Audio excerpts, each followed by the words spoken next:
ओम श्री साईनाथाय नमः। बाबा, आज मैं आपके समक्ष श्री साई सचित्र अध्याय 3 का पाठ करने जा रही हूँ। देवा, कृपा दृष्टि बनाए रखना, सदा की लाज रखना। कोई भूल चूक हो जाए तो क्षमा करना बाबा। श्री साई सचित्र अध्याय 3। ग्रंथ लेखन हेतु बाबा की स्वीकृति। जैसा कि पिछले अध्याय में बतलाया जा चुका है कि बाबा ने सचित्र लिखने की अनुमति देते हुए कहा कि सचित्र लिखने के लिए मेरी पूर्ण अनुमति है। तुम अपना चित्त एकाग्र कर मेरे वचनों में श्रद्धा रखो और निर्भय होकर कर्तव्य पालन करते रहो। यदि मेरी लीलाएं लिखी गई तो अज्ञान का नाश होगा तथा ध्यान व भक्ति पूर्वक श्रवण करने से देहिक बुद्धि नष्ट होकर भक्ति और प्रेम की तीव्र लहर प्रवाहित होगी और जो इन लीलाओं की अधिक गहराई में जाएगा उसे ज्ञान रूपी अमूल्य रत्न की प्राप्ति होगी। इन वचनों को सुनकर हेमांड पंत को बड़ी प्रसन्नता हुई और वे निर्भय हो गए। उन्हें पक्का विश्वास हो गया कि अब कार्य अवश्य ही सफल होगा। बाबा ने श्यामा की ओर देखकर कहा, जो प्रेम पूर्वक मेरी नाम स्मरण करेगा मैं उसकी समस्त इच्छाएं पूर्ण कर दूंगा। उसकी भक्ति में उत्तरोत्तर वृद्धि होगी। जो मेरे चरित्र और कार्य का सदा भाव से गुणगान करेगा उसकी मैं हर प्रकार से सदैव सहायता करूंगा। जो भक्तगण हृदय और प्राणों से मुझे चाहते हैं उन्हें मेरी कथाएं सुनकर स्वभावतः प्रसन्नता होगी। विश्वास रखो कि जो कोई मेरी लीलाओं का गुणगान करेगा उसे परमानंद और चिर संतोष की प्राप्ति होगी। यह मेरा वैशिष्ट्य है कि जो कोई अनन्य भाव से मेरी शरण आता है, जो श्रद्धापूर्वक मेरा पूजन निरंतर स्मरण और मेरा ही ध्यान किया करता है, उसको मैं मुक्ति प्रदान कर देता हूँ। जो नित्य मेरा नाम स्मरण और पूजन कर मेरी कथाओं और लीलाओं का प्रेम पूर्वक मनन करते हैं, ऐसे भक्तों में सांसारिक वासनाएं और अज्ञान रूपी प्रवृत्तियां कैसे ठहर सकती हैं। मैं उन्हें मृत्यु के मुख से भी बचा लेता हूँ। मेरी कथाएं सुनने मात्र से ही मुक्ति हो जाएगी। अतः मेरी कथाओं को श्रद्धा भाव से सुनो, मनन करो। सुख और संतोष प्राप्ति का सरल मार्ग यही है। इससे श्रोताओं के चित्त को शांति प्राप्त होगी और जब ध्यान प्रगाढ़ और विश्वास दृढ़ हो जाएगा तब अखंड चैतन्य से अभिन्नता प्राप्त हो जाएगी। केवल साईं साईं के उच्चारण मात्र से ही उनके समस्त पाप नष्ट हो जाएंगे। भक्तों को प्रेरणा। भगवान अपने किसी भक्त को मंदिर मठ बनवाने, किसी को नदी के तट पर घाट बनवाने, किसी को तीर्थाटन करने और किसी को भगवत कीर्तन करने आदि की प्रेरणा देते हैं।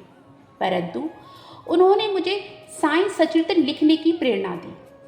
किसी भी विद्या का पूर्ण ज्ञान न होने के कारण मैं इस कार्य के लिए सर्वथा अयोग्य था।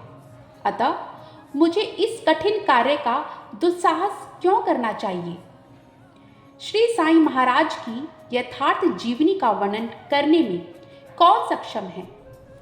इनकी कृपा से ही कार्य पूर्ण होना संभव है। इसीलिए जब मैंने लेखन प्रारंभ किया तो बाबा ने मेरा अहंकार नष्ट कर दिया और उन्होंने स्वयं अपना चरित्र रचा। अतः इस चरित्र का श्रेय उन्हीं को ही है, मुझे नहीं। जन्म से ही ब्राह्मण होते हुए भी मैं दिव्य चक्षु विहीन था। अतः साईं सचित्र लिखने में सर्वथा अयोग्य था। परंतु श्री हरि कृपा से क्या संभव नहीं है। मूक भी वाचाल हो जाता है और पंगु भी पर्वत पर चढ़ जाता है। स्वेच्छानुसार कार्य पूर्ण करने की युक्ति वही जाने। बाबा का चरित्र। ज्योति स्तंभ स्वरूप समुद्र में अनेक ज्योति स्तंभ इसलिए बनाए जाते हैं ताकि नाविक चट्टानों और दुर्घटनाओं से बचे और जहाज को कोई क्षति ना पहुंचे। इस संसार सागर में श्री साईं बाबा का चरित्र ठीक इसी प्रकार का है।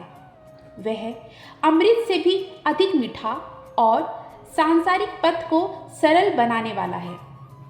जब वह कानों के द्वारा हृदय में प्रवेश करता है तब दैहिक बुद्धि नष्ट हो जाती है और हृदय में एकत्रित करने से समस्त कुशंकाएं समाप्त हो जाती हैं।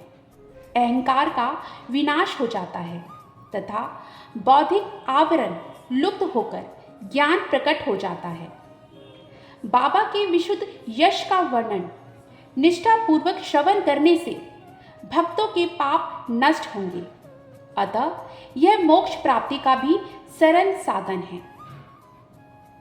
सत्य युग में शम तथा दम, त्रेता में त्याग, द्वापर में पूजन और कलयुग में भगवत कीर्तन ही मोक्ष का साधन है। यह अंतिम साधन चारों वर्णों के लोगों का साध्य भी है।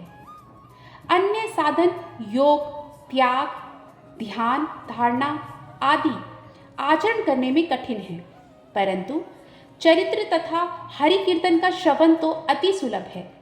केवल उन पर ध्यान देने की ही आवश्यकता है।